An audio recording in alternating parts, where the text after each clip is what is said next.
Welcome, everybody. Tuesday, September 26th. John Aravosis here with the Aravosis Report, coming to you live from beautiful Washington, D.C. To talk to you about the latest news from Ukraine. As always, I will get TikTok rolling first on my iPad. Well, I guess you're rolling first. TikTok rolling second. Go live.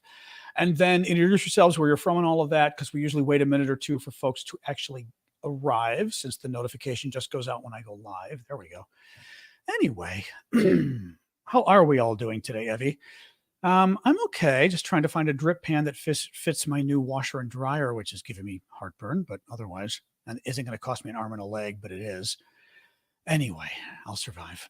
Anyway, so hey guys, hey TikTokers, welcome. Thank you, Succeed. How are guys doing? How are folks doing? Thank you, Big Hawk. How's everybody doing? TikTok, YouTube, Twitch, Twitter, LinkedIn. I'm sure I'm forgetting something. Thank you, Shane. I'm sure I'm missing something. Oh man. Anyway. So what's going on, folks? As I said, we're going to wait a little minute, of course, for folks to arrive on TikTok and YouTube. Introduce yourselves if you would. Thank you, John S. Just tell folks where you're from if you would. Oh, Dunbot, I didn't know you were gone. Were you gone? I'm glad you're back. Hey, Chief. Thank you for that gift. Wasn't sure if you were gone. Anyway, hello all. Hey, Geordie in Scotland. Toti, thank you for the hat. Wollongong, Australia. I've heard of that. That's a funny name. Saskatchewan, heard of that too. Ireland, Yvonne in Ireland. Or do you guys say Yvonne? I'm wondering. Do you say Yvonne or Yvonne? Wales, the land of song and the land of poetry as well. Hey, Arifa, thank you for that. I'm already forgetting. It's T.S. Eliot? Which one was Welsh? It's not Yeats. It's Eliot, right? Am I mixing them up? Which one is it from Wales? Thank you, Eva. It's one of them, I know. We studied this. It's been a long time since I've been in a graduate level poetry class, guys, but still. Hey, Pedro. I want to say Eliot. Maybe not. It's one of whoever's from Wales needs to let me know. Anyway, guys. All right. I think we're about ready to start here. Hey, Karen in Finland. Dylan Thomas. Actually, Dylan Thomas for sure. Maybe Dylan Thomas is the one I'm thinking of. Is it not Yeats or Eliot, though? Yeats is Irish. Right. Yeats is Irish. That's right. Because of Easter 1916. Right. And Eliot, is Eliot Welsh or is Eliot just like English? I don't want to get into a whole poetry thing here with folks. But Dylan Thomas is probably who I was thinking of. But what about Eliot, though? Hey, oh boy. Martin. I'm going to say Martin, but you Irish names. I know they're never anything like they look.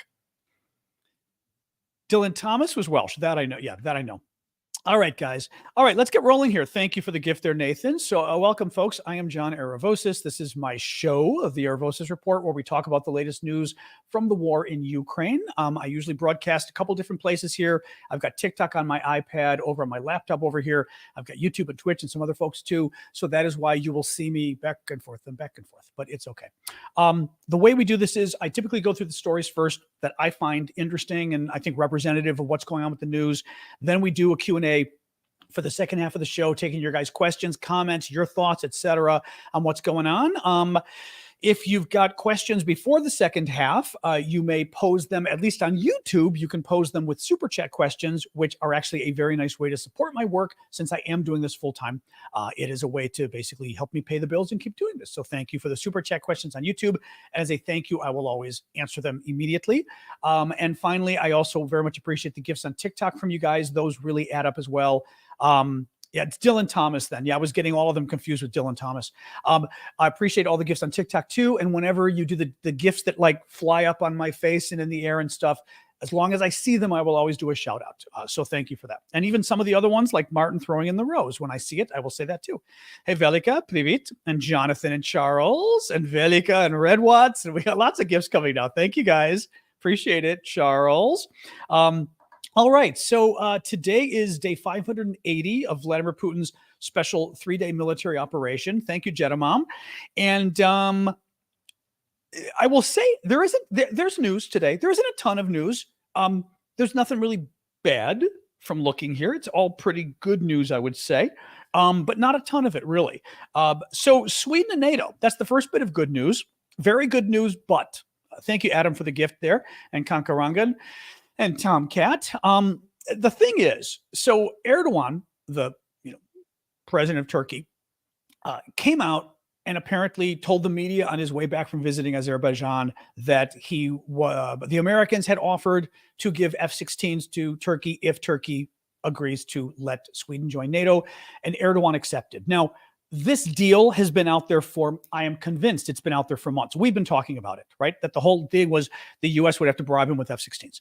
And at the same time, the U.S. was threatening that they wouldn't give him F-16s if he didn't agree to Sweden joining NATO. So Erdogan says now he's willing to let Sweden join NATO as long as the U.S. keeps its promise to give the F-16s to Ukraine, to Turkey. A little bit of actually just a little bit of background, since some of you folks may not have been following this every day. The way NATO works is because it is a pact of 31 countries. Thank you, Kim. Because it's a pact of 31 countries, and each country in principle is agreeing to go to war to defend the others, right? You've got to have all the countries agree to a new member. So everybody has to agree unanimously to a new member coming in, because you're all going to be responsible for going to war for them. Thank you, Joe. So everybody also gets to veto if they want, right? So Hungary and Sweden have been saying, no, no, no. Sweden finally, Hungary and Turkey have been saying no, no, no to Sweden coming in. Thank you, Alan. Turkey is finally saying yes. Now, we still have to see how this quite works. Is Erdogan going to, does he have to get the F-16s first before he lets his parliament vote yes? Part of the problem with that is going to be that if the U.S. gives Erdogan the F-16s first, he could just change his mind again. He keeps changing his mind left and right. If he approves, if he approves Sweden joining NATO, the U.S. will give him the F-16s. The only risk there, I would say, is Congress has to approve it, and Congress doesn't want to approve it unless he's okay with Sweden. So the whole thing is very kind of in play here. So we're going to see how they juggle it back and forth, but it is good news. The bit of bad news, however, is Hungary, which is basically now becoming a Russian vassal state. Hungary stepped up again and said, we are in no rush to approve Sweden joining NATO. So Hungary's playing games too. Thank you, Tattooed Mom. Hungary, it's not clear what Hungary wants. As I said, Hungary is becoming a Soviet satellite, to be honest. I think they miss the days. Thank you, Adam and Marcy. I think their leader misses the days of being a stooge for the Soviets. Thank you, Ellen. I think a lot of their people are happy to get an authoritarian back, which is really sad. And Orban, the prime minister, basically acting like the old dictators they used to have. Who was it wasn't Hoxha, was it? Who was the Hungarian dictator during the Soviet years? Who was there sort of at the end that got overthrown finally? I'm trying to remember. If anybody remembers, just throw it out there too. I can't remember. Yeah. But it's bad, guys. And in any case, Tito was Yugoslavia. Don't guess. Tito was Yugoslavia. I know Tito because my family's from Greece. But in any case, let's see what he does. It's bad. And the thing is, they're super close to the Russians. They hate the Hungarians. Ceausescu was Romania.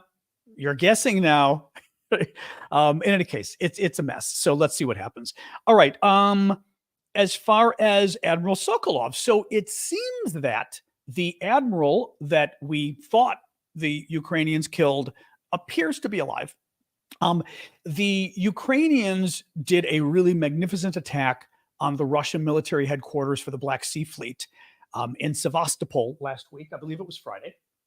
And here's Sevastopol, southern tip of Crimea territory that Russia invaded and took in 2014. This is the rest of the occupation, is all of this, and then this as well. Sevastopol down here, Russian naval port. And the Ukrainians attacked the naval headquarters with at least 2, maybe 3 of the Storm Shadow or the Scalp, the French-British cruise missiles they've got, and destroyed the place. Caused a lot of damage. They say they've killed around 62 or so military personnel, including 33 officers. And the Ukrainians were holding off for several days. And finally, the other day came out and said that, yes, in fact, they did kill in the strike the admiral for the Black Sea Fleet, which would be a big deal. Well, the Russians came out today and put him on a call Well, maybe. I mean, with the Russians, never underestimate the Russians lying. They lie a lot. Okay, but in other words, this could have been pre-recorded. It could have been anything. Hell, they could have been the guy's dead body up against the wall with his eyes open. I mean, the Russians lie about everything. So the Naj, I think Naj was the good guy, wasn't he? Does he, Lee? Sorry, people are still trying to guess the Hungarian leaders, but I want to say Naj was the good guy. I'm pretty sure, unless I'm crazy. I think he was the good guy in Hungary, not one of the bad guys. They propped him up today. Looked like he's alive. Hard to say. There was a pillow behind him that sure looked like it was a hospital bed. Like all the other guys, Weekend at Bernie's, everybody's been saying, all the other guys had like chairs behind them. He looked like he had a hospital bed. So who knows? Who knows? It's unfortunate the Ukrainians declared him dead because they've been pretty careful about this kind of stuff. But, what do you do? János Kadar, I don't remember. Was that Hungary, though? I remember Kadar, the name. János Kadar. Yeah. Was that the Hungarian guy? Okay, figures. Yeah, Naj, I believe, was the good guy back in like 56 or something. I'm pretty sure. Wasn't he? Yeah, pretty sure. In any case, so there we go. Thank you, PPP, for the super sticker. So it looks like he's alive, but nonetheless, they absolutely destroyed the Russian fleet headquarters, and that's a good thing. Overnight, the Russians launched 38 drones at the Ukrainians, 26 of which were intercepted. The Russians were targeting, again, the south and the seaports. They were going after the infrastructure, basically the infrastructure that the Ukrainians use to export their grain. Because, as you know, the Russians have been wanting to stop the grain, left and right. Yep. The minister in 1956, that's what I figured, yeah. So the Russians have been going after the warehouses of the grain, the infrastructure that the Ukrainians actually used to put the grain on the ships, and they blew it all up again, which is typical for them, but not to be unexpected. A Ukrainian HIMARS strike hit a temporary Russian command post in the occupied territory of Kherson during a meeting of Russian officers. That happened in the last day or two. Now, Kherson is this province here. It's one of the four and then five, I guess, four provinces that Russia occupies up here. What's interesting to me about that was it is yet another story about the Ukrainians hitting a meeting the Russians are having. They seem to have very good information about when the Russians are having meetings. It's very interesting. Now, again, this could easily be because of, it could be eavesdropping. I mean, it could just be the Americans, the Brits, the Germans, or whoever are listening in and are telling them when these guys are having meetings. It could also be that there's some informant that's just telling people a lot of Russians walked into the building. You might want to take them out. Either way, Ukraine has been showing really good. Thank you, Jim Alt. Ukraine's been showing really good intelligence, and I mean spy work intelligence for how they've been doing this. The Ukrainian part. This was an interesting story too. Ukrainian partisans have disrupted the power supply to a Russian military base in occupied Mariable. Now, Mariable is port city down here, again, occupied by the Russians, been occupied for a long while now, since the war started.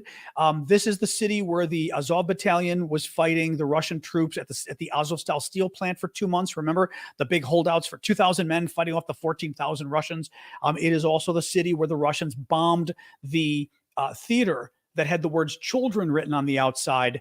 And it was basically a bunch of women and children and elderly men who couldn't fight or infirm men were hiding there. And the Russians killed at least 600 people, according to independent investigation that was done by the media of basically people that were seeking refuge there. So that's Mariupol.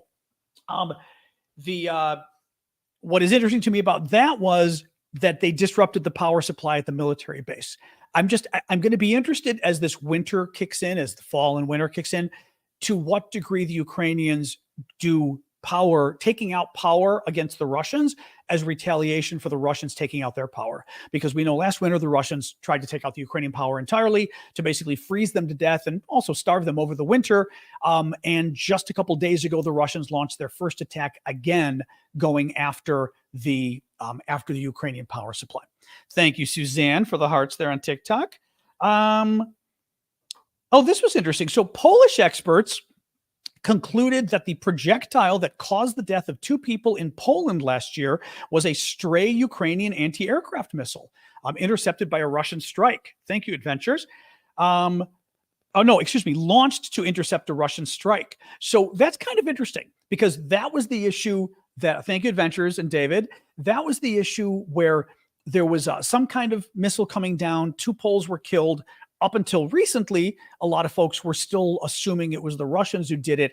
And what they're saying finally, it was a Ukrainian anti-aircraft missile that was launched to intercept the Russians, and whatever went wrong, it came down and killed 2 Poles. So, again, might as well get the story right. Let me do a quick pitch for some of my stuff, and then we've got a few more stories. As I said, it's not a super big news day today. Thank you, Nathan. So we'll have ample time to do questions and all. Hang on, quick sip of water. As you guys know, one of the things I like to hit you up for is memberships, if you can do it. Thank you, Red Watts. Absolutely, the gifts are very helpful. Please keep them up. The gifts on TikTok, the gifts on YouTube, the super chats, the super stickers, all help me a lot because I do this full time. I've been doing it full time since the war broke out. And the way I pay my bills is your guys' gifts, to be honest, in large part. So if you can keep them coming, I really appreciate it. Also, the monthly memberships are really helpful too. You'll notice a number of folks on TikTok that have the SNN next to their name. Adventures has got it. Marcy, Mustard, Red Watts. Those are all the folks. Timothy. Those are all the folks. Oh, not Timothy. I'm sorry. I may have read off too many of you. Poppy, I don't have my glasses on. Marcy, nope, not Marcy, but Marcy did a gift though. Thank you, Marcy, for the gift, and Nicola for the gift. But you can see the folks that have SNN next to their names are all the folks who are the monthly contributors on TikTok, who basically give me a monthly donation automatically. You can do that on TikTok. You guys can do it on YouTube as well. There, we can now get monthly subscribers there.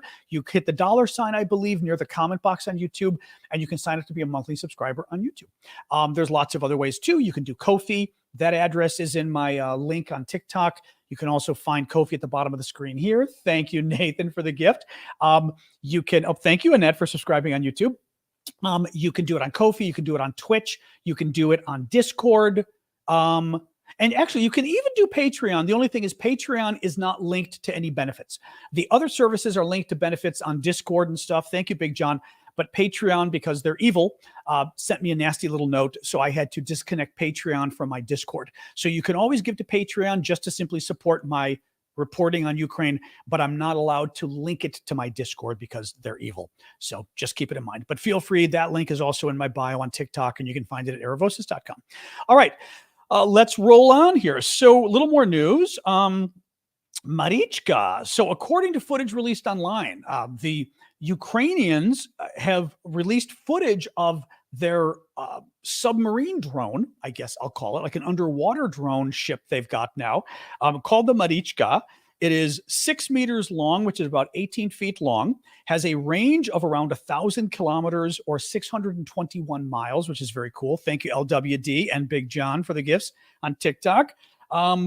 It was developed by volunteer engineers at a cost of $433,000 and can perform attack, transport, or reconnaissance missions. Now, I've got a picture the Ukrainians shared. Very interesting. I mean, 600 miles is pretty darn good. Thank you, Marie. That's pretty good. Let me show you here. So this is a picture with the guy's face blurred out. It almost looks like a shark or something. It's very interesting, but it's a submarine drone. It's meant to go under the water. So check it out. So very interesting, but as I said, it can carry weapons. It can do reconnaissance. It can carry anything else you'd want to transport. Thank you, Royce, for the TikTok gift. So very cool. And like a big torpedo. It is like a big torpedo actually, but it's, maneuverable torpedo. Basically it's a submarine in essence. It's a drone. I mean, because torpedoes typically aren't really drones. Torpedoes kind of go and they go at their target and they hit. This thing, it's a ship or a submarine that you basically can go through the water looking for targets. You know what I mean? So it's a little different. Actually, it's actually very much like the new Russian torpedo nuclear weapon thing they've got. It's not Poseidon, is it? I forget what they call it, but that kind of operates the same way. It can sort of, go through the oceans and basically hang out and wait for a target. A couple more stories. Norway is going to donate $92 million in humanitarian aid to help Ukraine get through the winter. This is an interesting story. A sip of water and listen to this one. So thank you, Ellie. Oh, that's interesting. Carlos says, thank you, thank you, Ellie. Again, Carlos says, it looks like the Italian manned torpedoes of World War II. Oh God, how horrifying. I vaguely remember seeing pictures of something like that, where it's like a one man sub or whatever it was. Like, oh God, that stuff freaks me out. So listen to this.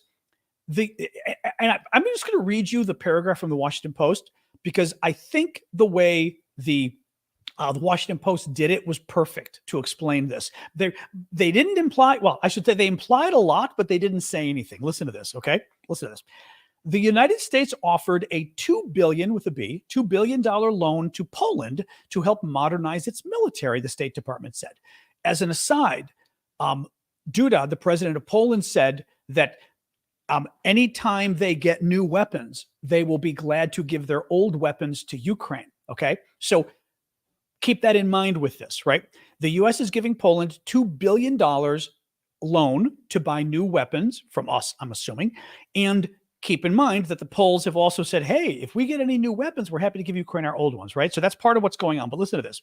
Poland is a stalwart U.S. ally, and Poland's security is vital to the collective defense of NATO's eastern flank, blah, blah, blah. Listen to this part now, Washington Post. The announcement comes after some Polish officials expressed anger over cheap imports of Ukrainian grain flooding European markets, prompting them to threaten to stop sending arms to Ukraine. What the Washington Post is implying is two things are going on here. First of all, I think one, this is a roundabout way of getting more weapons to Ukraine, even if the U.S. government has to be careful now because, MAGA Republicans in Congress are upset about giving aid to Ukraine. Giving aid to Poland is okay, right? And Poles make a pretty substantial, I would say, interest group in America, a decent group in the big cities like Chicago and others. So we give aid to Poland alone. They buy from American companies. That's a big deal. Thank you, Bonnie. Right. That helps a lot of different Congress people. Thank you, Obi-Wan. And the second part here, I'm sorry. And then, of course, the Poles are able to give their weapons to Ukraine. So it's a roundabout way of getting aid to Ukraine. The other thing, though, is whether we bought off the Poles. Remember this blow up was going on, getting worse and worse and angrier between Zelensky and Duda and the Poles. It was just this nasty thing happening in the last week between the Poles and the Ukrainian governments over grain. But thank you, Bonnie. And then remember though, like Zelensky kind of went after the Polish government. The Polish government said he wasn't thankful enough. And then he was like a drowning person, taking you down with them. It was really bad.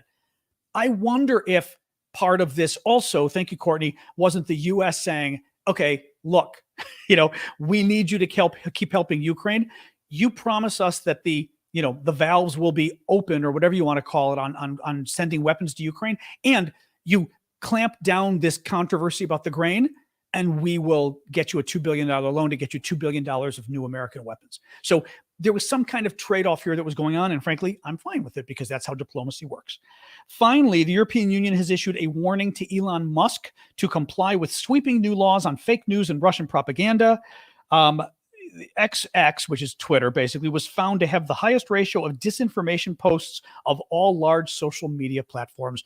Any of us who use Twitter know that this is not a surprise. That is it for the news today. We will switch to doing Q&A. Our auctions are ending tomorrow, so I will show you a few auction items as I always do. What we do with auctions is I've got a Discord community, very cool, very fun, discord.aravosis.com. We hang out, we talk about the news. I would say the biggest area is probably Ukraine, but we also have sections about Trump and the elections and car talk and food and your pets and you name it. But Ukraine's probably the biggest. And one of the things I do there in order to help Ukraine and help my own work, because I do this full time, is we have auctions. And 50% of the auction revenue goes back to Ukraine. Lately we've been buying camouflage nets and things like that. Vlad's still looking at the drone extenders, whether we're going to do that. And the other half of the money goes to support me because, as I said, I do this full time, so it helps out. Discord is free. You don't need to subscribe to Discord. You do need to join Discord. It's free. You got to download the app. You've got to create an account, that kind of thing.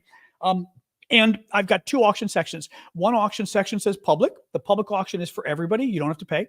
The VIP auction section is for the monthly subscribers on Discord, paid subscribers. The monthly paid subscribers on Discord, on Twitch, on Ko-fi, and YouTube. TikTok still hasn't fixed the connection. They were working on it 2 months ago. They still haven't done it. But the other ones you will have access to the VIP auctions too. And I will do one last show of the pieces because these are all going up tomorrow. Piece of a Russian Su-34 fighter bomber. Very cool because we think it's from the ignition, the starter box, the igniter box. Piece of the electronics up here, which is very cool as well. You guys can see the electronic part, which I just like the electronic stuff because to me that's like makes it even cooler. Some writing too. There's a little bit of part numbers K1 up there, so that's very cool. This is doing well. Another thing, very cool. A local Ukrainian artist painted these and sent me a number of different ones of this. One of these days, I'm going to remember this, guys. One of these days, I'm going to remember what we call this. Patrick, help me here. Darcia was the one who told me yesterday. Something. Petrivka. I'm forgetting the style. Very famous traditional old Ukrainian style.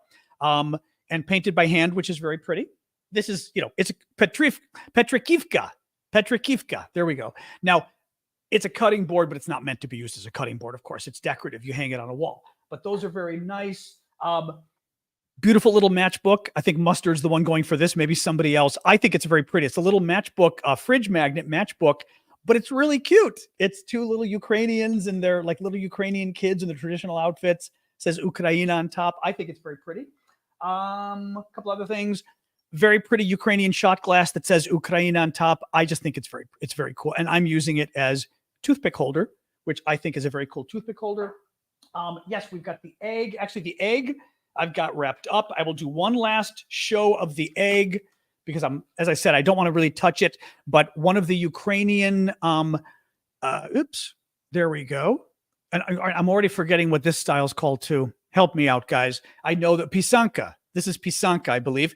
This is an angel. It is on a goose egg, and it's done with batik, the pisanka style. And it's very pretty. I don't want to take it out and touch it anymore, but it's very neat and very traditional. It's from Ukraine. I mean, it was shipped here from Ukraine and survived. So I should be able to ship it to you. I mean, if it breaks along the way, I'm not going to charge you, obviously. But it should be fine being shipped because, like I said, it's shipped all the way from Ukraine. I will try to shut this lid. I'm having a hard time shutting it now. Come on. I'll shut it later. And cute little bracelet. I mean, a little wristlet. Woven in Ukraine. Although it's really nice. I like the weaving on this. It's just very pretty. It's a very nice tight weave. Kind of thing Wild Hunt would do as far as the quality. It's very nice quality of this. And finally, a couple other things, but finally, and this has been probably the most popular item. We've got an Azov military patch from Ukraine. It's new. It's not used, but it's got the Velcro on the back. But it's from the Azov Battalion, who are the guys that were fighting in Mariable, the 2,000 soldiers that were fighting the 14,000 Russians at the Azovstal steel plant. 2,000 of those soldiers, I believe, were Azov Battalion, these guys, and the other 2,000 were regular other Ukrainian military. So I don't want to, not give credit to the other Ukrainian militaries, but this has been really, people are really into the Azov stuff. It's very interesting. But yeah, it says Azov special something. I don't know. I asked you this yesterday. Any Ukrainians here? Was it special department or something? It says Spetspidrozdil, but I don't know what that means. Special department, something like that. And then simply says Ukraini with the Ukrainian trident on the bottom and the top. You guys can see here, Azov at the top. And then, thank you, Axel, for that. And then, like I said, special department or something in Ukraini. Anyway, very nice, very popular. People love these. And it's also, but it's a really nice size too. You can see it's like a very large patch, which is nice too. It's not like one of the small ones. So anyway, you guys can check all of these out. They're over at the Discord, discord.aravosis.com. And like I said, the public auctions are for everybody. The VIP auctions are reserved for the monthly subscribers as a thank you. And you can be a monthly subscriber on Twitch, Discord, YouTube, and Ko-fi. That's it. Okay. All right. Let's do questions, guys. Let's do questions. Oh, what do we got? So let's talk. And do keep the gifts coming on TikTok. I did see Medvedev threatening to clash with NATO, but nobody cares. He's crazy and stupid. So, and drunk, literally, he's a drunk. That's part of his problem. But, I mean, he's an alcoholic. But yeah, we don't care what he says. You know. Thank you, Joe. What else is going on? What else is going on? Oh, that's interesting, Andy. Andy says just before I came on, there was a report of an attack on the Kirch Bridge. That's interesting. Now, the Kirch Bridge is the bridge in southern Ukraine that the Russians built to go across here from Crimea to Russia. You can't see Russia, but Russia's over here. So it's to connect occupied Crimea with Russia itself. And the Ukrainians have been blowing it up a lot, especially because the Kirch Bridge, not just important to Putin as a, public kind of thing, but it's also an issue for supplying the Russian troops. The Russians are using the Kirch Bridge to really basically supply a lot of their troops in the south, especially Crimea, that area up north in Kherson, et cetera. So what's going to happen at some point, I think the Ukrainians are going to just go nuts and take out that bridge entirely. New breakthrough in the south. Morty's asking an interesting question on TikTok, which I think is related to something I saw today. I didn't mention it because we don't know yet, but there was a lot of chatter today. Chatter is an intelligence term, meaning you're hearing a lot of talk, like a lot of little bits of information, and it's not clear what's going on, but it feels like something's going on because you're hearing a lot of noise, right? There was a lot of chatter today that something was going on in Zaporizhia, that there was a lot of activity. Zaporizhia is the Ukrainian region here, most importantly, because it's where really the big counteroffensive has been happening, right? There's also counteroffensive happening here, important, not as big as this. Here, not as important. Bakhmut, still not as important, I would argue, probably. This is the big one. And there were just a lot of reports today, but nothing concrete, that there was a lot of movement here. Thank you, Randy. And I will say this is all rumor and conjecture, whatever, but it certainly looked like people were hinting that Ukraine may have launched some big attacks in the area. Now, could have been some of the American tanks, who knows what it was, right?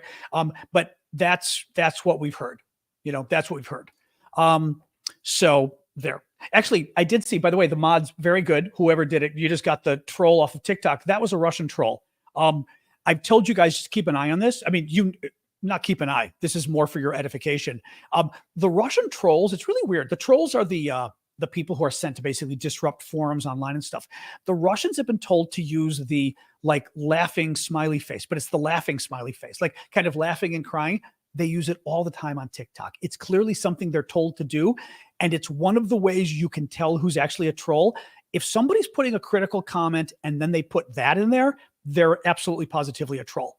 But they're told to. They do it on TikTok in the comments as well all the time. But I'm just sort of letting you know also, as soon as they do that, that will let you know. It's like every time. It's not just using it in general, but it's using it after a critical comment.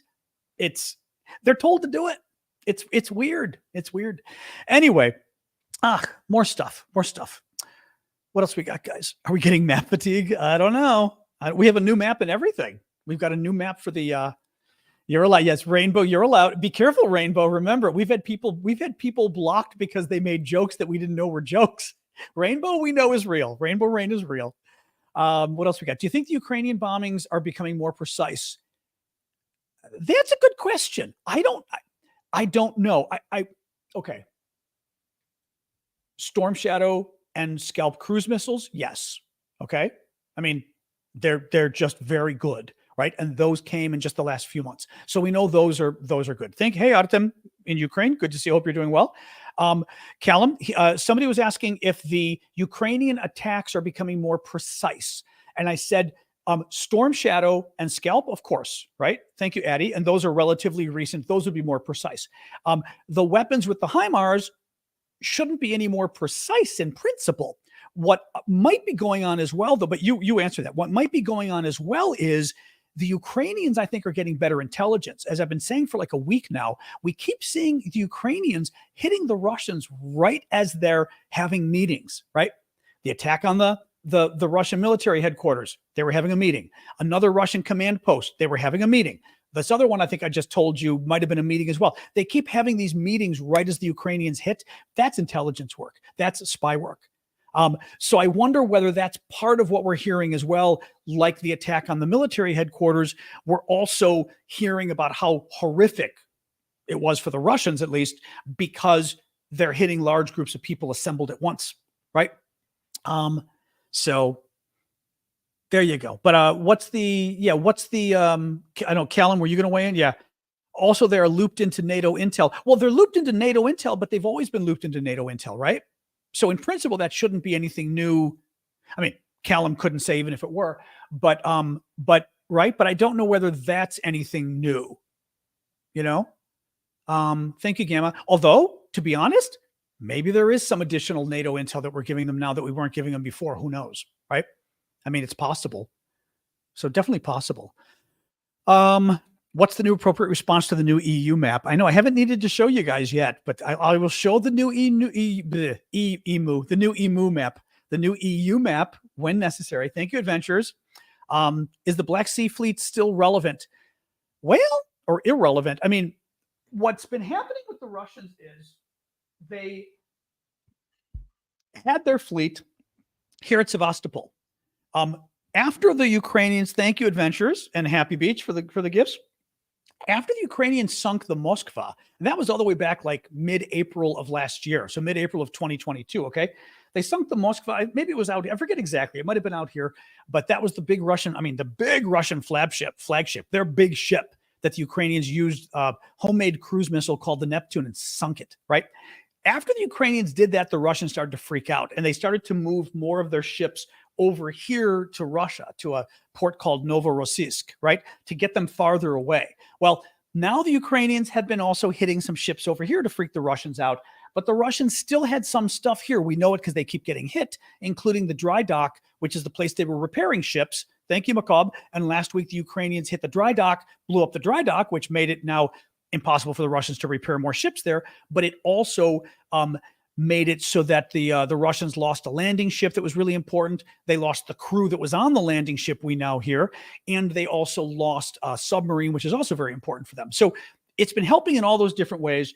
What it is also helping the attacks here, by forcing the Russians to basically move their military assets over here, it makes it harder for the Russians to interfere with the grain trade, because the grain trade is happening along the Ukrainian coast and then along the NATO coast. Now I can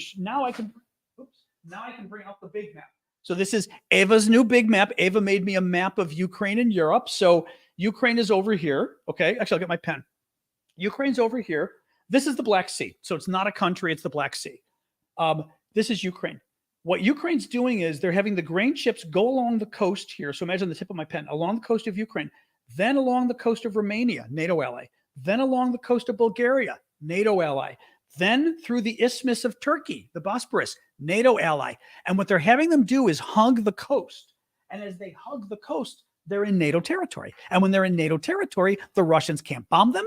They can't board the ships. They can't send torpedoes. They can't do anything because it would be an act of war. And the Russians are stupid, but they're not that stupid, right? Or they're not even stupid. They're obnoxious, but they're not that stupid.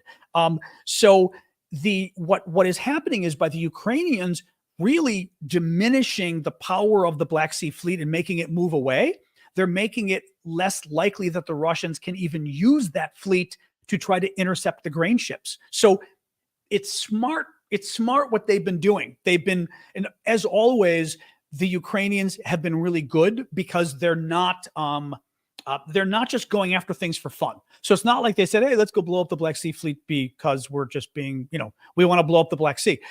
They're doing it in a smart, strategic way so that it benefits something else.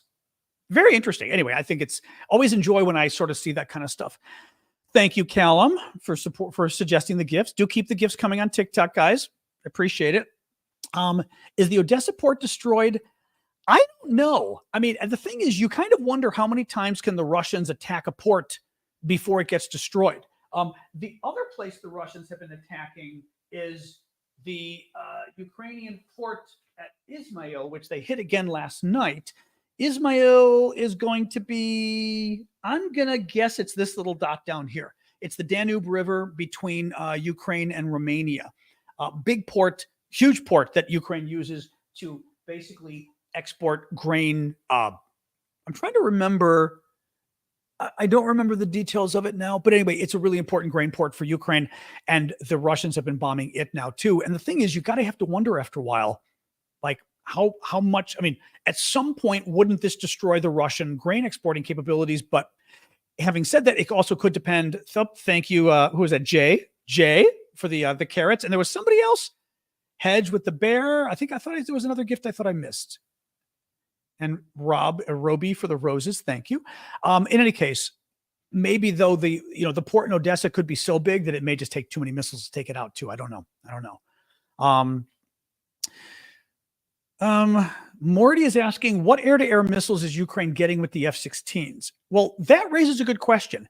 Has there been any talk of Ukraine getting any new weapons with the F-16s? Because I know some of and Callum and others can tell you here, some of the weapons Ukraine already has have been, he says Sidewinders, some of the weapons Ukraine already has work with the F-16s, but we had to make them work with the Ukrainian MiGs, but they'll work much better with the F-16s.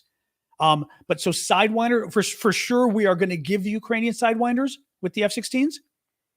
Okay, Magical is saying the same thing. They will probably get the AIM-9 Sidewinder. Okay, so Sidewinder missiles, good. No problem, Jean Marquis, pas de problème.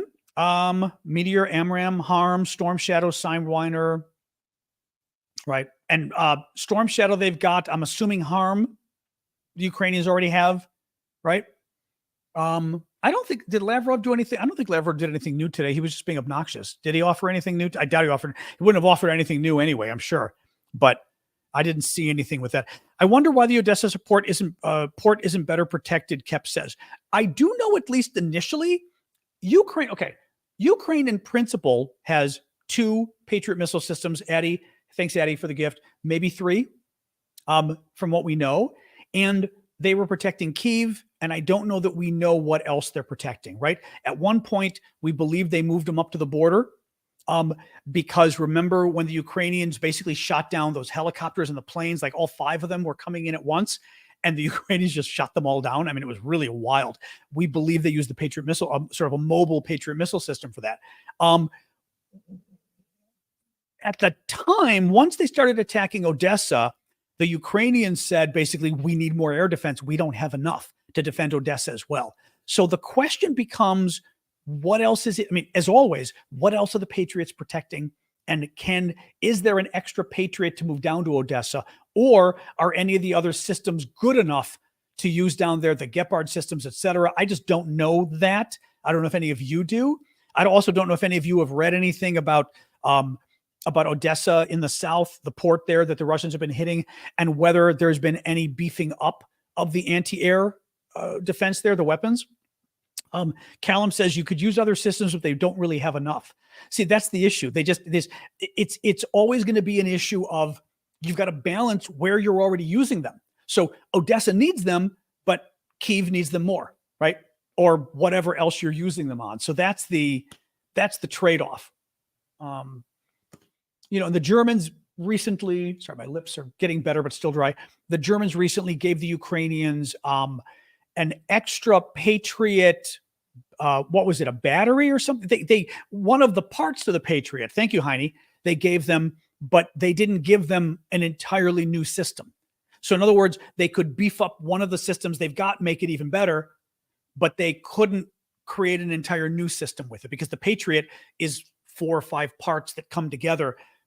A launcher is what we gave them. Thanks, launcher, or the Germans. Thanks, Mustard. Yeah, they gave them a new launcher, but there's also like the radar system is one system. There's like a number of different components, and you need all the components to make the protection. They replaced a launcher that was hit in Kyiv. Okay, that was it then. Okay. Gamma Filter says, what would cause the U.S. and the European Union to send troops to expedite a Russian exit of Ukraine? Thank you, Cheryl, for the flower. Thank you, MC, for the donut too. I don't know.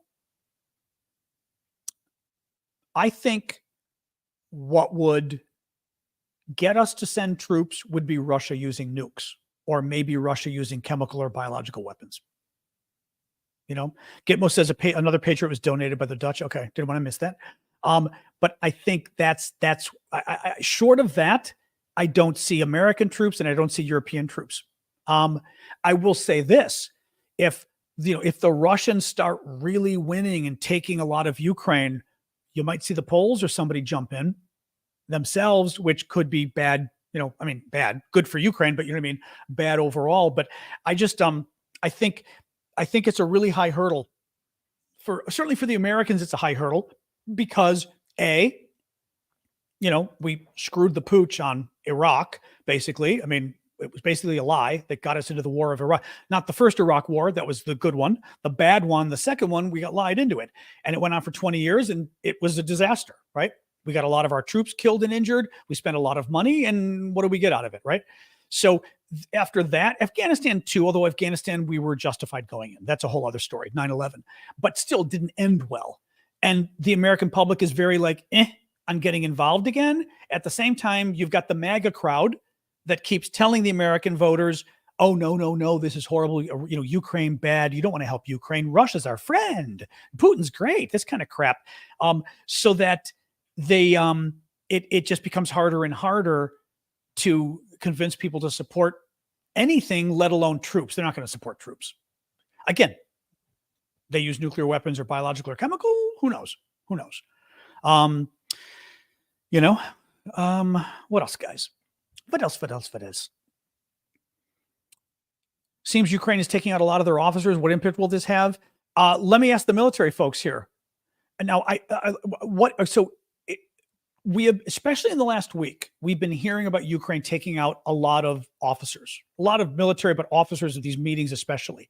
I will say, generally speaking, from what I know as a foreign policy guy who follows the military stuff, the Russians are really bad about empowering the lower level troops. So they're very top down.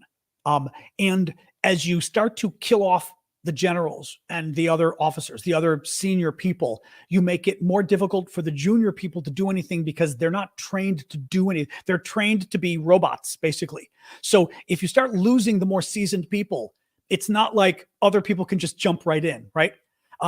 As Joe is saying, you can't replace experience, and you really can't replace it in a place like Russia where the lower down people aren't really getting experience because, again, they're told what to do. And if they're not told what to do, they go, they don't know what to do.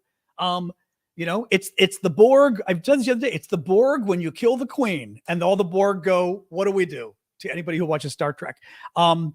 So it certainly would have that. It certainly would have that impact.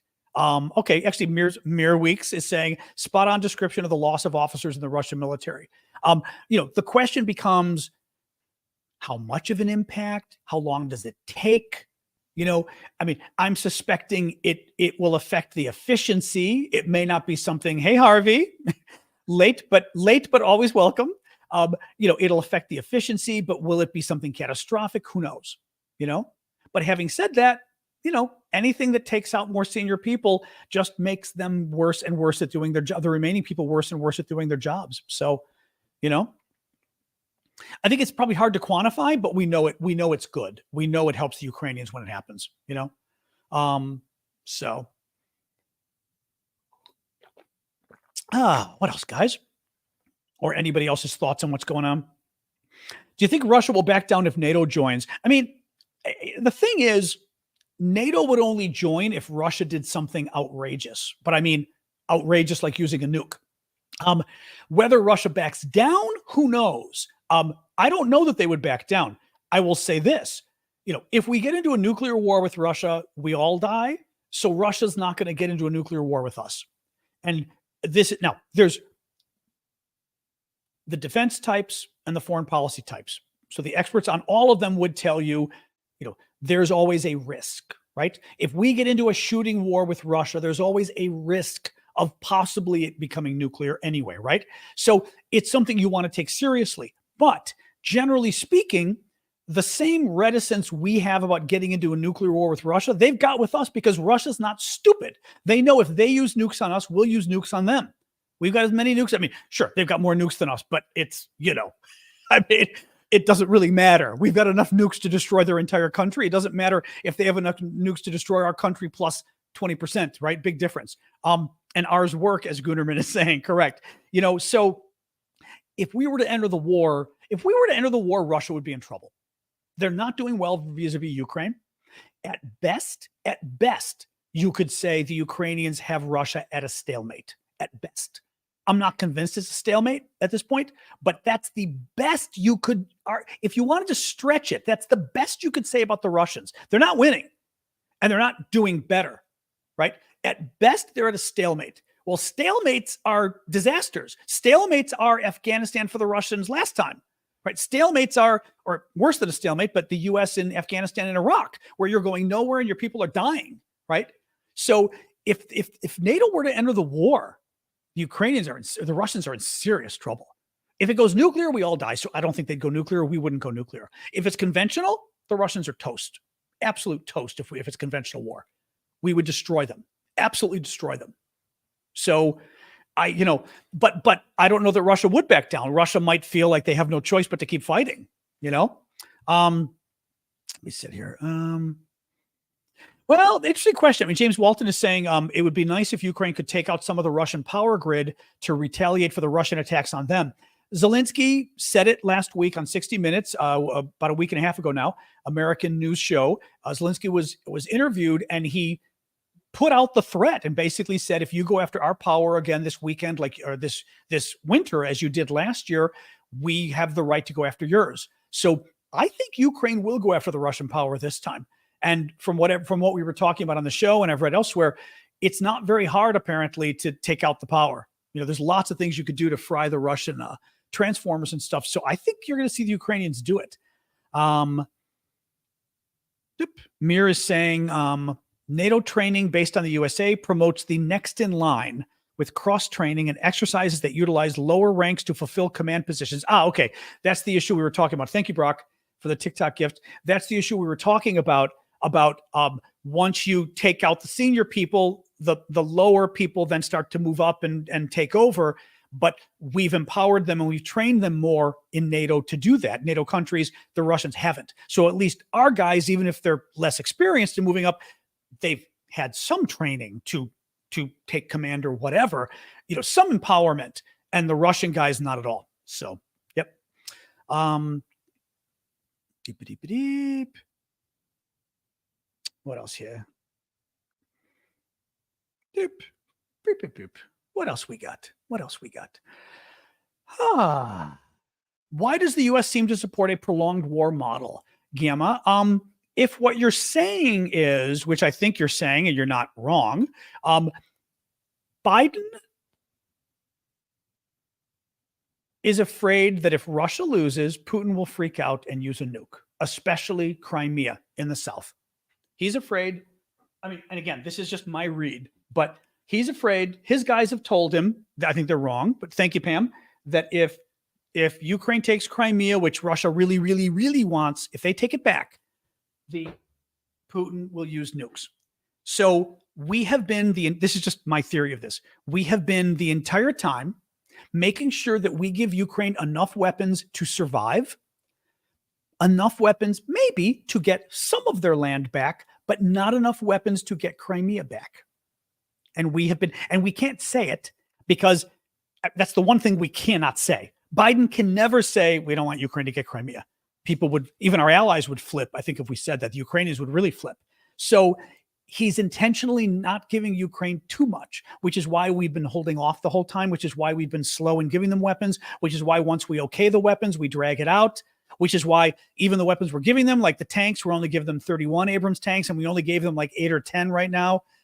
The F-16s won't get there maybe for another year, right? Everything's very slow, very small, because Biden is afraid Putin will use nukes if Ukraine takes Crimea. Therefore, he has taken, whether by intent or whether by effect, Biden's strategy will drag out the war. I think we have to speculate, Annette, otherwise there's no point in being here. Sorry, but Annette said, let's not speculate. Well, why are we here then? Right? I mean, I'm not on the front line looking at the missiles.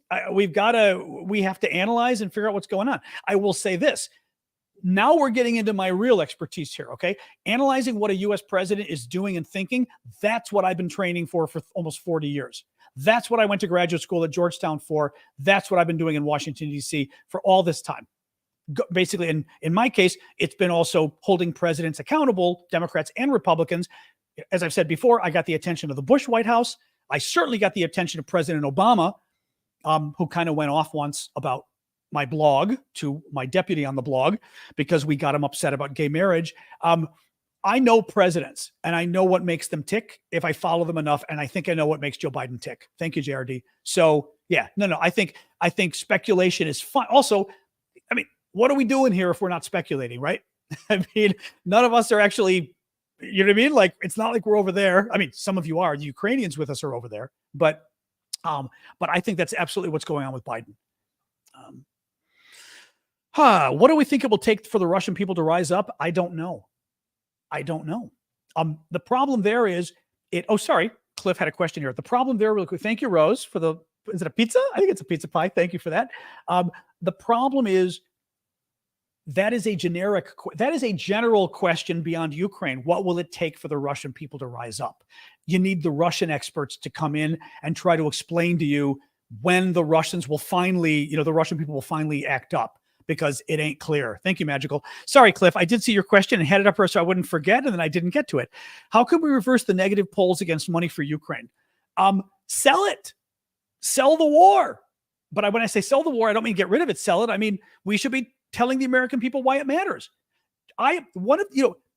Again, not to get into a long discussion on it, but I mean, a lot of my background since 1995 has been doing political advocacy. Actually, since the early 1990s, political advocacy.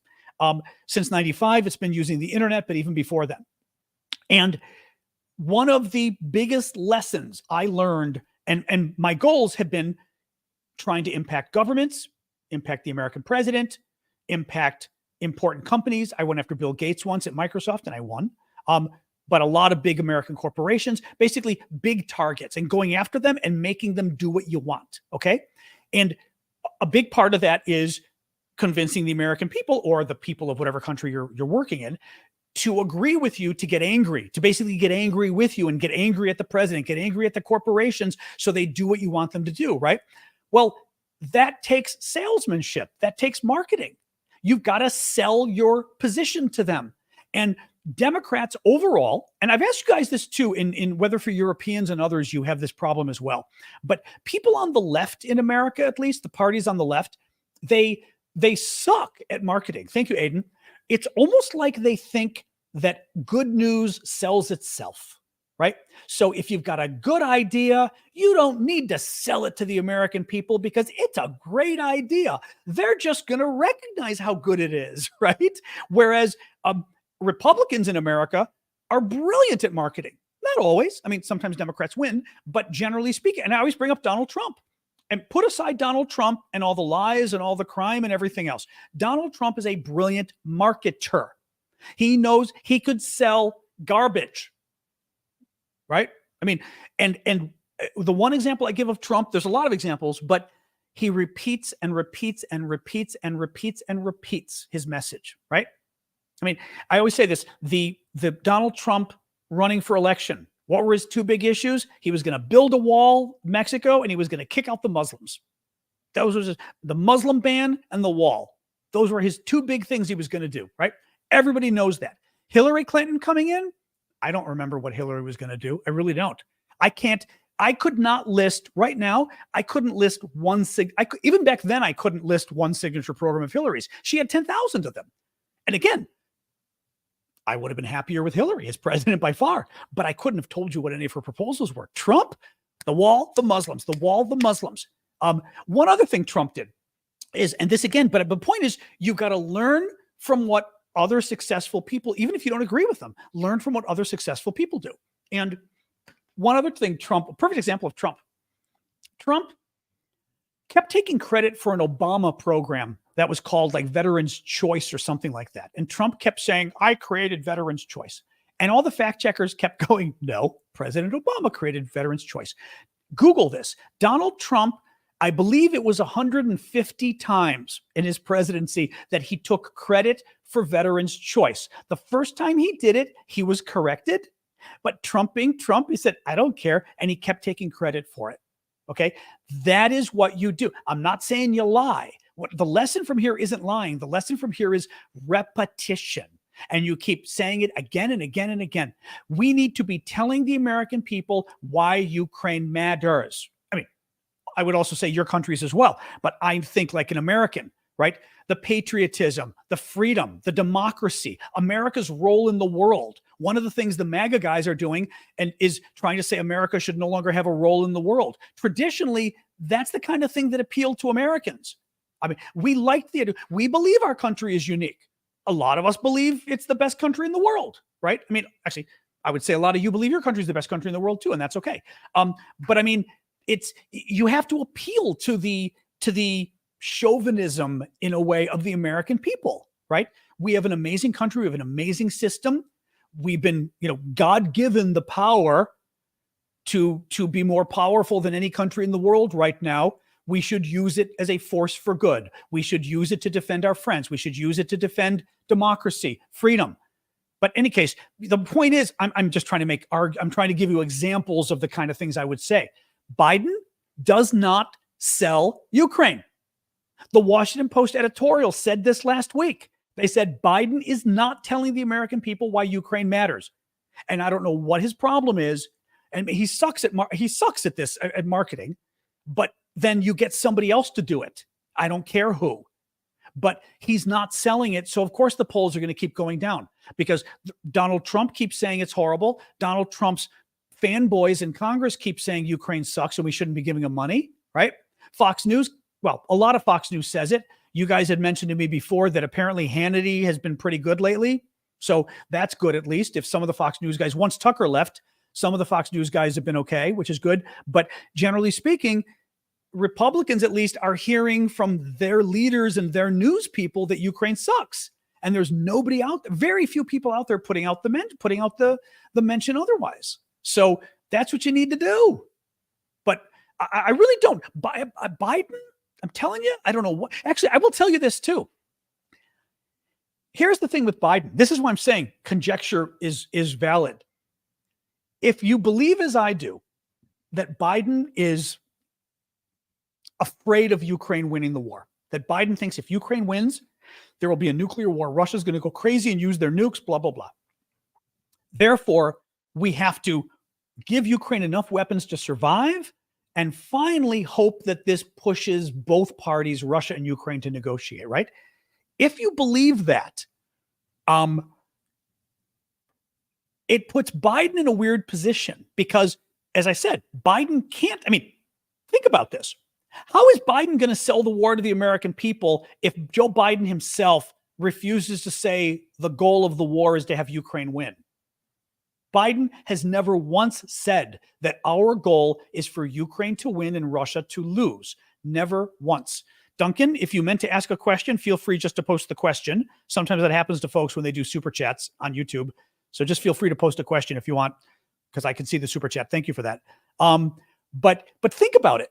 If you're Biden and you don't want Ukraine to actually beat Russia and kick them out of Crimea because you think Putin's going to use nukes, but you kind of want a stalemate, so both sides get tired and negotiate. How do you pitch this to the American people, right? I mean, how do you give a rah-rah about defending Ukraine and democracy and this if you don't really want to defend them? Right? It's a very, I think he doesn't give these speeches because he knows what's he going to really say, right? If you demonize Russia too much, then it means you got to beat them, right?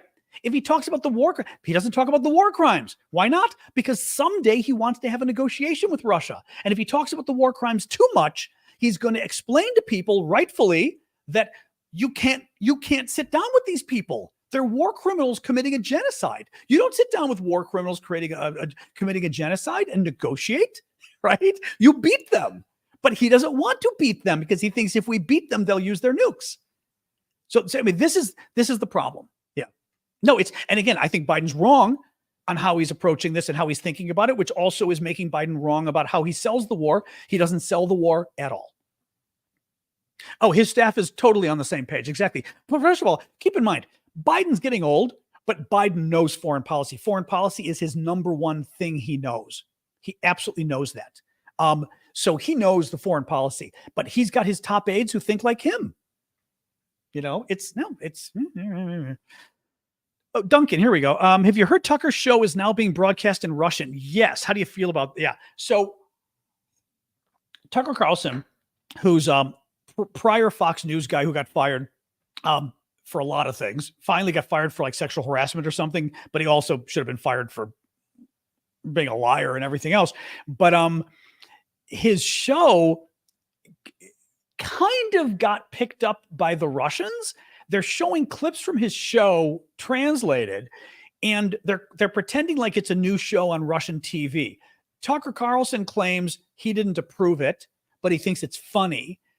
So it's not really clear if this was a deal he worked out with the Russians or whether the Russians are pirating his stuff. It's not really clear, but it should tell you something, that the Russians think that Fox News' top guy, who just got kicked out, but he was their top guy at Fox News, his content is so good for Russia that they've created their own TV show to highlight his content because it's so pro-Russian and so anti-Ukraine. That should tell you something,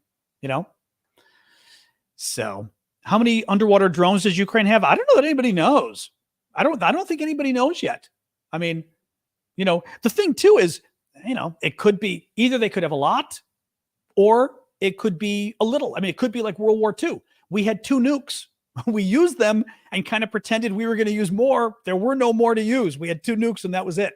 And we used them on Japan and we're like, okay, you want us to hit you with more, but we didn't have more to hit.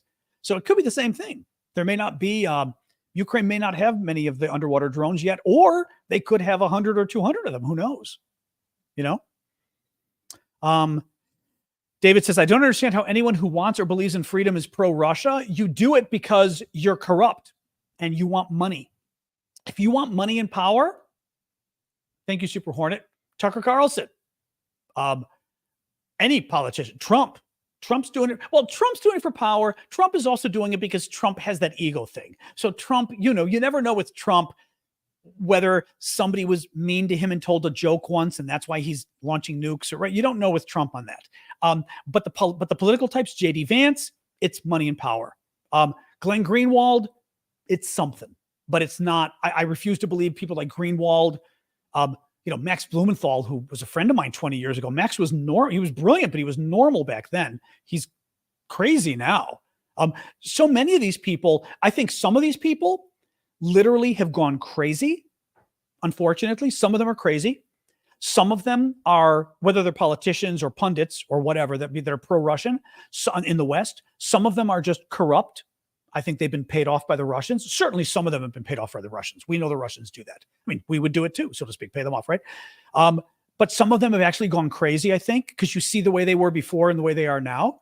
But some of them want the power and the fan base, right? I mean, whether it's MAGA or whether it's the extreme left, their base, I mean, look at Chapo, which is this podcast, but a very big podcast. They were raking in huge amounts of money 5-6 years ago. These guys are filthy rich and they claim they're American socialists. By the way, American socialists means they're the kind of socialists you European socialists would hate. Okay. Because they're like the communist socialists. They're crazy, but they're American socialists. They're asses. I mean, they're just nasty people. I mean, they are. Thank you, Flower Lady. But guess what? They get a lot of money by being American socialists because their fan base goes, oh my God, let us give you money. So it's really, it's lucrative. It's lucrative to be an ass, to be a contrarian ass. Now, I unfortunately have never found the lucrative. Well, I should say I intentionally stay away from the lucrative because I want to make a difference. And I put that first and then I figure out how to finance it, which, by the way, keep the gifts coming, as I was saying. But it's true. I will sort of build it first and then say, okay, this is really important what I'm doing. How do I actually make money doing this so I can keep doing it? Whereas these guys, I think, sit there and go, you know what? The anti-Ukraine side, thank you, Mustard. Didn't mean you, but thank you, because you're always very generous anyway.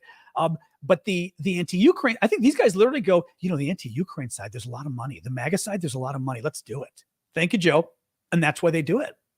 A lot of them, they go, there's money there. Let's just, A lot of the a lot of the MAGA Republicans, clearly, you know. Anyway, that's funny. That's cute, Virgil. That's cute about the photons. That is cute, though. That'd be very funny. Time dilation, right? Time dilation of photons. That's kind of cool, actually. Oh, hey, thank you. Is that Bus? Oh boy, your name's gonna be tough for me to pronounce. Bus. Oh boy, I'm gonna guess. I don't even know. Is that Romanian or what would that be? Bosirnia? Lucian? Lucian's got to be your first name. Thank you for saying that. But I've got that name though. That's a tough one. That's why I'm thinking Romanian or something. It's a tough one. But thank you. What else we got, guys?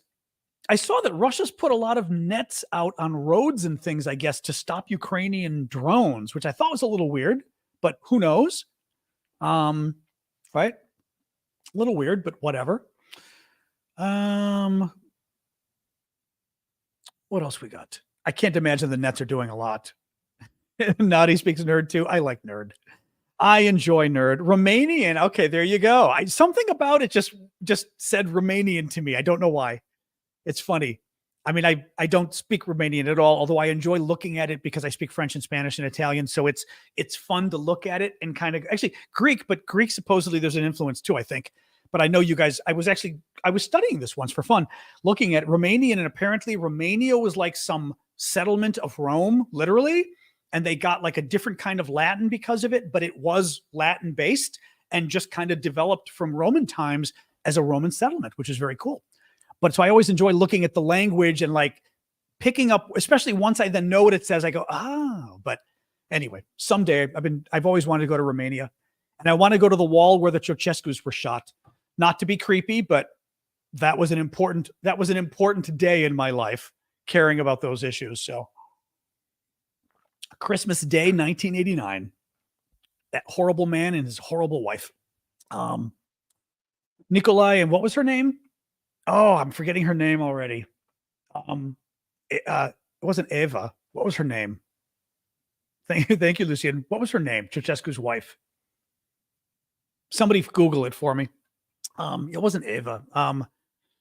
Bronze Castle. Oh, Elena. There you go. Elena. There you go, Brandon. Good catch. Yep. Got nasty people.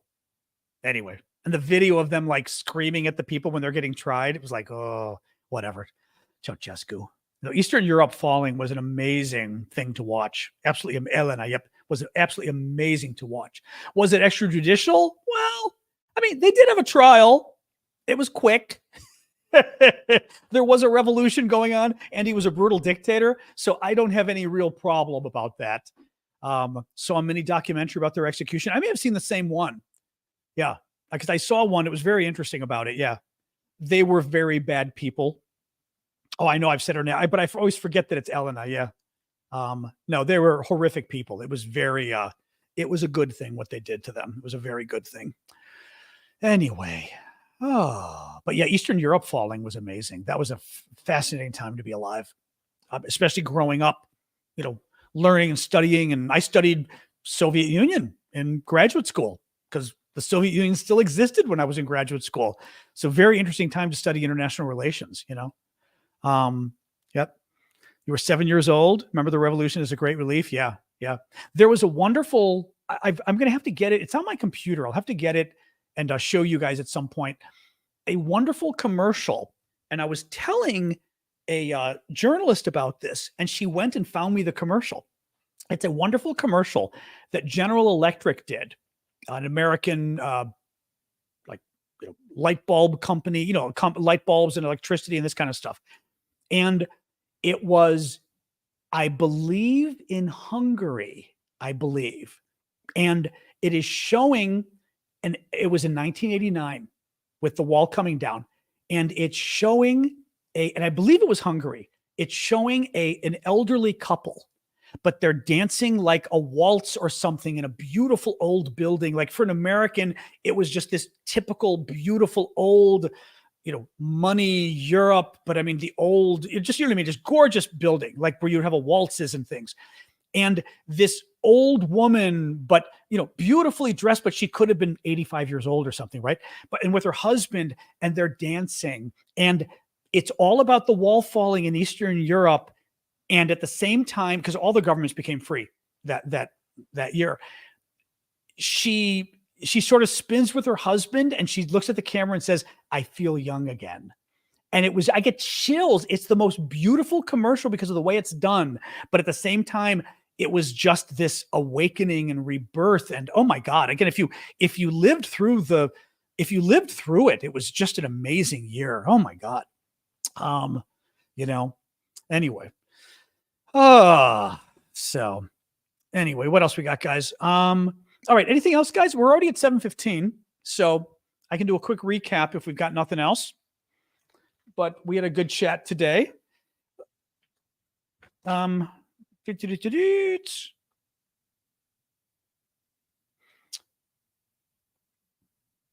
did. Oh, thank you, Happy Beach. What is that? Oh, that's wild. The lightning storm. I've never seen that before. Thank you for that. That was very cool. I love storms. My dog hates them, but I love storms. That's even cooler for that. That was wild. That was very cool. Thank you for that. Yeah, lives in Zelensky does not live in Georgetown. Zelensky lives in Kyiv. I wish he lived in Georgetown. Are you kidding? But yeah, no, unfortunately he does not. So, well, fortunately he doesn't because, he needs to be there fighting for his country. Zelensky's the one who said, "I don't need a ride. I need ammunition." So, anyway. All right, guys, let me do the quick summary and we will be done here. So it is day 580 of Putin's 3-day special military operation. Thank you, Red Watts. The Sweden joining NATO, Erdogan of Turkey came out and said that he would agree to let Sweden join NATO if the U.S. goes through and gives Turkey the F-16s it promised. But, let's see if that actually works. And Hungary is still being a pain in the ass. Admiral Sokolov looks like he survived, the Russian commander of the Black Sea Fleet, who we thought was blown up, when Ukraine blew up the headquarters of the naval headquarters of the Russians last week. They showed a video of him today. Again, looks like he probably survived. The Ukrainian HIMARS strike. There was a Ukrainian HIMARS strike against a temporary Russian command post in Kherson during a meeting of Russian officers. We were talking about how there have been a lot of these attacks lately hitting Russian meetings of military folks, which suggest that the Ukrainians have got some kind of inside intelligence, which is very interesting. Coming back here. Ukraine partisans disrupted the power supply to a Russian military base in occupied Mariable. Polish experts have concluded that the projectile that caused the death of 2 people in Poland last year was from a stray anti-air missile launched by the Ukrainians to intercept a Russian strike. Marichka, according to a footage released online, the Marichka is a new Ukrainian underwater vehicle, basically a submarine drone that the Ukrainians have developed that can go 600 miles, 1,000 kilometers, and it only costs less than $500,000 per drone. The Ukrainians sort of showcased it. We still don't know how many they've got. Norway is going to donate $92 million in humanitarian aid to help Ukraine get through another winter. The Washington Post says the U.S. has offered a $2 billion loan to Poland to help modernize its military. My suspicion is that will then permit Poland to then give its old weapons to Ukraine. The European Union finally has issued a warning to Elon Musk to comply with sweeping new laws on fake news and Russian propaganda after his platform, X, formerly known as Twitter, was found to have the highest ratio of disinformation posts of all large social media platforms. All right, guys, that is it for tonight. I will see you all tomorrow. We're not going to do Discord tonight because we did last night. But remember, I do have the auctions on Discord. If there's anything you're interested in, go check it out. The auctions end tomorrow at various times. You basically thank your Red Watts. You kind of go to the auctions. You click the little button that says end time. And if you hover or click it, one or the other, it'll give you the exact time in your time zone that the auction ends. So I recommend setting an alarm. Thank you, Bradley and Tom, for the gifts. And otherwise, I will see you guys tomorrow, 6 p.m. Eastern. We do this every night, Monday to Friday, 6 o'clock Eastern Time US. And Discord can be a pain. Basically, you want to download the app first. Thank you, James. Good night to you, too. You want to download the Discord app. Tends to be the best way to do it. So, all right, guys. All right. I will see you all tomorrow. Thank you for the gifts. Thank you, mods, as always. And just thank you all for joining us. Right? Dinner time. I know. Well, Sasha had dinner. She's got to get her teeth brushed and get her treat shortly. So that's what she wants. That's what she gets next. So, all right, guys, I will see you all. Have a good night. Get you guys first.